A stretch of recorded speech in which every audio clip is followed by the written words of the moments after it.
Con omicidiali 1-2 la Puglia-Forti vince lo scontro diretto contro i Budoni e consolida il primato nel girone D del campionato regionale giovanissimi.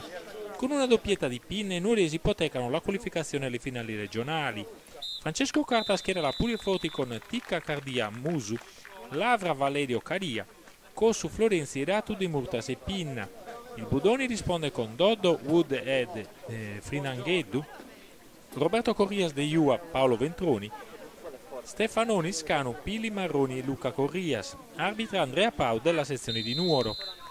La Puglia-Forti prova subito a fare la partita, ma la prima chance capita agli ospiti, con Roberto Corrias e Scanu che non trovano la porta. Al primo vero affondo la squadra di casa passa con Pinna, ben servito da Florenzi.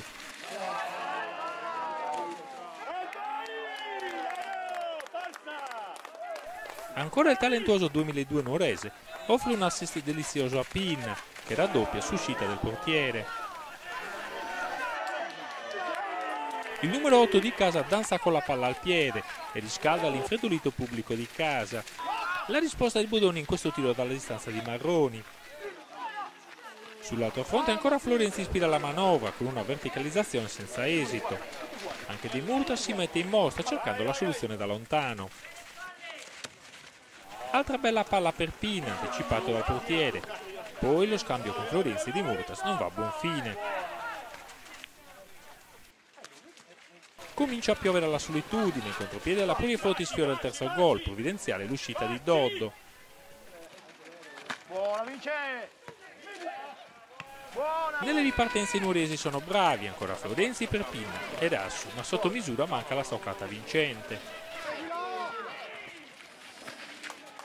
Nella ripresa torna la quiete dopo la tempesta, ma la musica non cambia e la Puglia-Forti prova a chiuderla. Qui un difensore ferma vigorosamente Pinna. La Puglia-Forti insiste ma non trova il gol della sicurezza. Marroni prova a scuotere i suoi, la conclusione finale di Luca Corrias finisce fuori. Sono della Puglia-Forti ancora le occasioni migliori. Di solito Florenzi pesca Rato che si mangia il 3-0. Poi è Pinna a servire il compagno, ma la difesa si salva.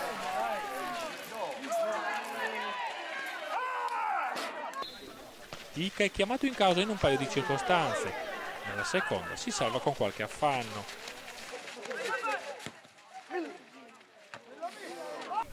Neanche le sostituzioni sortiscono gli effetti sperati. La Puglia-Forti vince 2-0, il Budoni come all'andata resta a mani vuote.